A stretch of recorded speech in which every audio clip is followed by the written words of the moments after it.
Marcos loyalist na si attorney o dating abogadong si Larry Gadon bumuelta sa paninirang pinagsasabi ni Senadora Amy Marcos sa kapatid nitong si Pangulong Bongbong Marcos.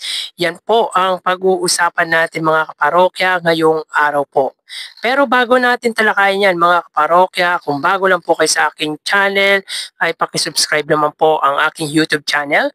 Paki-like and share nyo na rin, at sa gayon ay mas dumami pa po ang makapanood sa mga ina-upload po nating video araw-araw. Maraming salamat po sa inyo mga kaparokya at sobrang na-appreciate ko po kayo. By the way, ako nga po pala si Mervin, the man behind Kaparokya TV.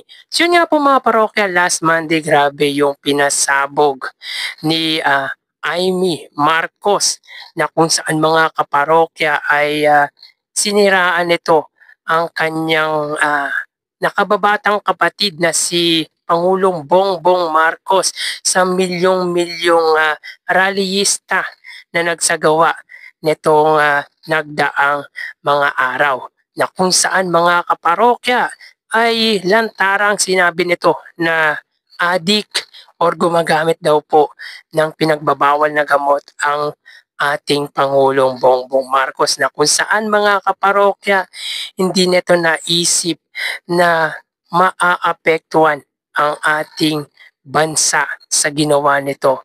Maapektuhan dahil mapag-uusapan mga kaparokya sa pandaigdigan or sa international.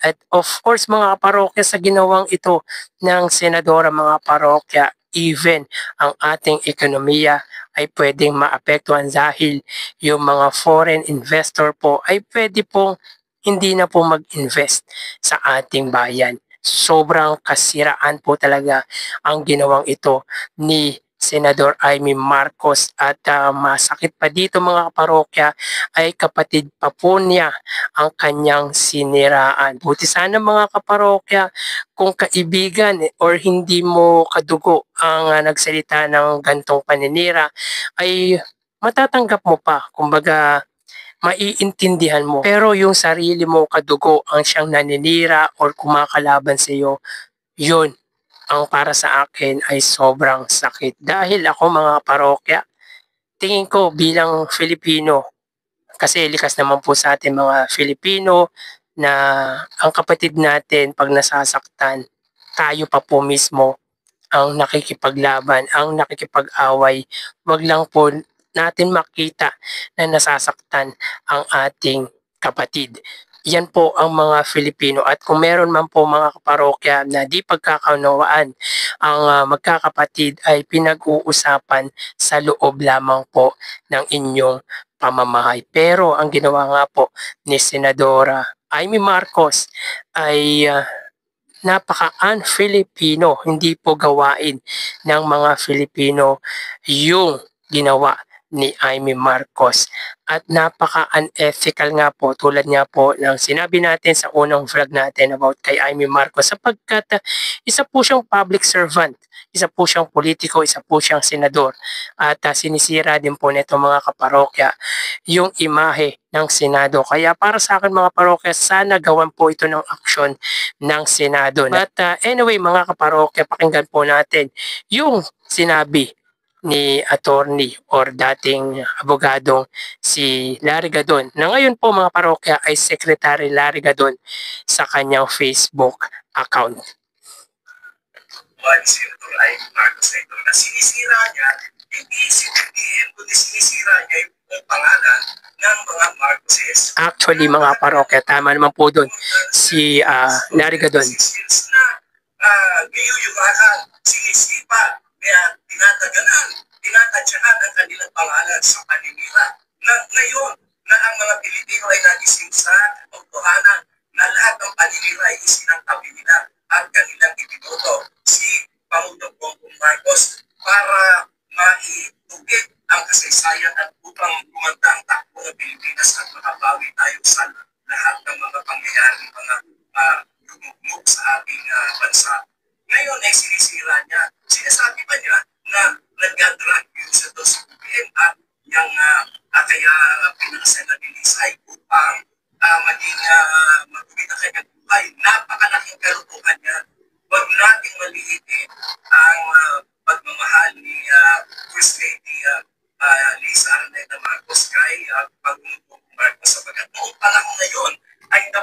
natutuwa sila.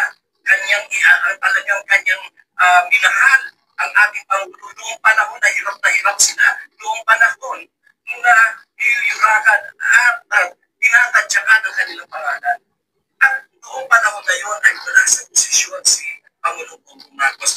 Noong pinakasalan siya, nilalait pa niya, panlalait pa yung ginagawa ni Senator Amy Marcos. Nasaan naman ang kanyang utak? Sana napunta ang utak mo, Amy? Sa ano daw, marami nagsasabi mga parokya sa baba.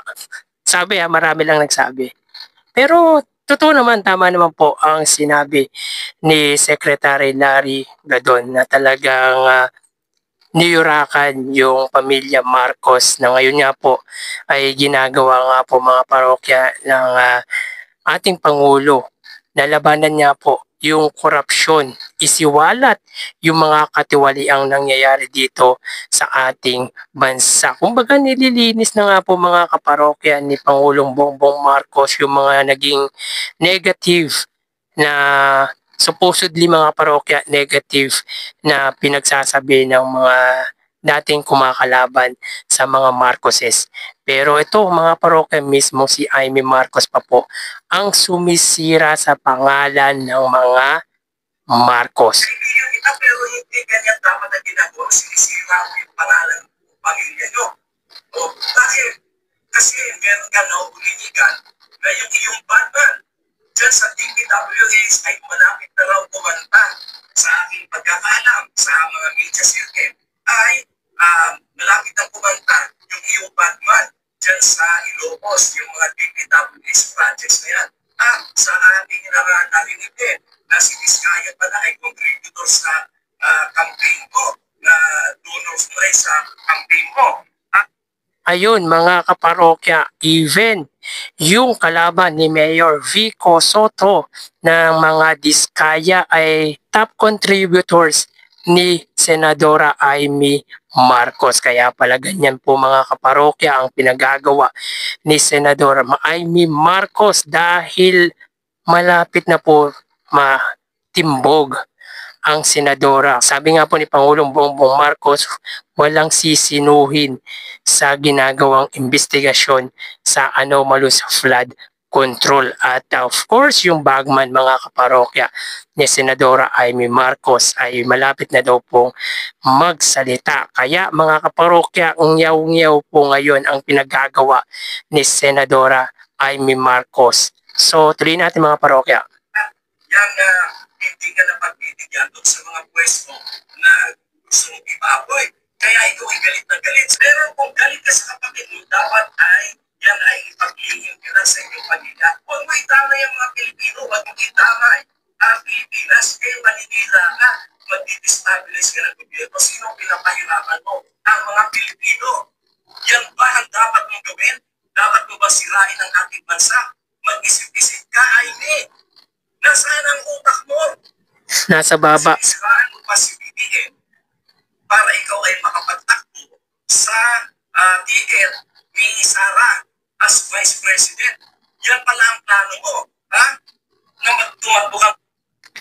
Yun yung sinasabi nating political motive mga kaparokya.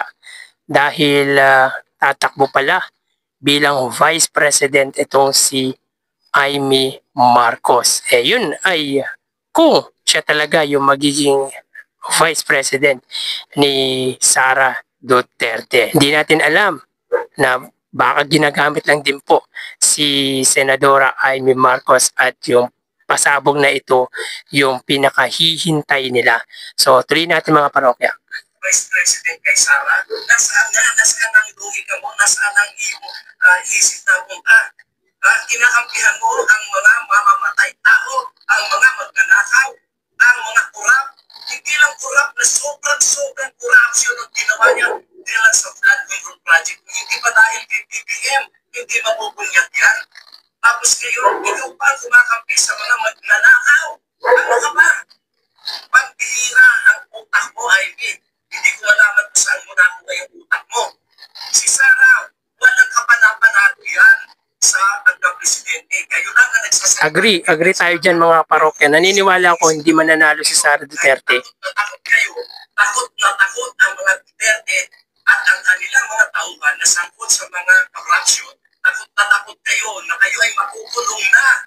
Kaya yan ang inyong pinagsisintil. Kaya kayo ay kinakalaban at pinabagsak nyo ang gobyerno ni BBM. Hindi kayo mananalo sapagkat nasa likuran ni BBM ang milyon-milyon ng mga Pilipino na naniniwala na ang buhay natin ngayon ay mas maganda at mas may tinatahak na direksyon kaysa naman nung nakaraang panahon na wala talaga, na wala sabog-sabog lahat. Kaya ay mag-isip-isip ka, hindi ka namin papayagan dyan sa ginagawa mo yan. Sapagkat kami mismo, kami mga Marcos loyalists, kami mga taong mga Pilipino na naniniwala sa kagandahan ng ating demokrasya ang magiging kalaban mo. Hindi ka naman nanalo kahit kailan. Gusto niyong pag-resign ni si BBM, ilang piraso lang naman kayo na nagsasabi niyan. Takot na takot kasi kayo na malapit na kayong ma-corner, malapit na kayong makasuhan, malapit na kayong makulong. Kayo na mga kalaban ng politika sa administrasyong BBM. Yan, nagsisigawan kayo. Ilang piraso lang kayo gusto mag-resign. Samantalang mas marami ang naniniwala at kumakampi kay Presidente Bongbong Marcos. Yung mga aligasyon niyang mga adik-adik na yan, lumang tuktukin na yan. Wala nang bumibili dyan. Kahit nga noon pang binabato yung issue na yan kay President Bongbong Marcos, anong nangyari? For the first time, ang majority elected president ang ating naihalal for the first time. At for the first time, nagkaroon ng boto na pagkarami-rami na 31 million plus. At yan ay kauna-unahang nangyari. At yan ay kahit sa kabila ng paninira kay BBM na siya ay adik, na siya ay kung ano-ano mga ibinato sa kanya, still, ipinoto siya ng mga tao ng napakarami for the first time majority sa presidential election. At yan mga ating-ating yan, lumang tuktugin na yan, wala nang bumibili dyan. Kayo lang na mga bumibili dyan, yung mga kulang, yung mga bobo.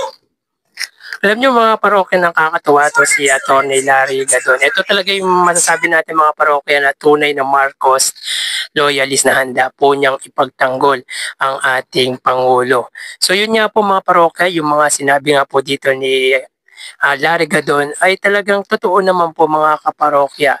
At talagang siniraan or si Amy Marcos ay hindi lang po nito siniraan ang pangalan ng ama niya, ng pamilya niya, kundi siniraan niya rin po ang mga Filipino. Of course mga parokya, international pag-uusapan yung ginawang ito ni Amy Marcos. At yung issue nito pagdating sa drugs na yun nga po nagdadrugs si Pangulong Bongbong Marcos ay lumang tugtugin na nga po yan. Nararatel na po siguro mga parokya, kinakabahan na po yung kumakalaban sa gobyerno dahil unti-unti na po silang nabibisto tulad nga po ng sinabi ni Larry Gadon. So yun nga po mga parokya, isa nga po sa korupsyon na ginawa nga po ni Amy Marcos ay yung sirain, traidorin ang sarili niyang kapatid. Daig pa nito yung sinasabi nitong adik si Bongbong Marcos sapagkat sa pinakita ni Senadora Amy Marcos ay siya pa po ang lumalabas dito na nagda-drugs.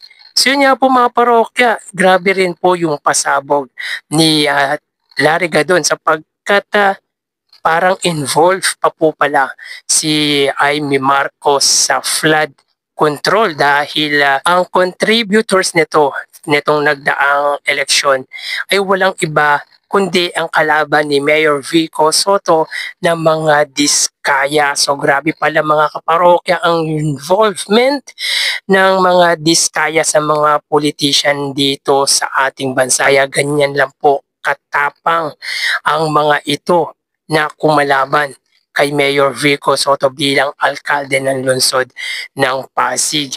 At yan nga po mga kaparokya, unti-unting dinidemolish ang ating Pangulo para pababain ito sa kanyang pwesto. Pero mga parokya, hindi po nila magagawa yan dahil marami pong mas nagmamahal po kay Pangulong Bongbong Marcos. Yung ginawa niyang pagtatraidor, yung ginawa niyang paninira kay Pangulong Bongbong Marcos, balang araw pagsisisihan niya ito. So kayo mga parokya, anong masasabi nyo patungkol dito? So hanggang dito na lang po tayo mga parokya, mag-iingat po tayo palagi. Thank you and God bless.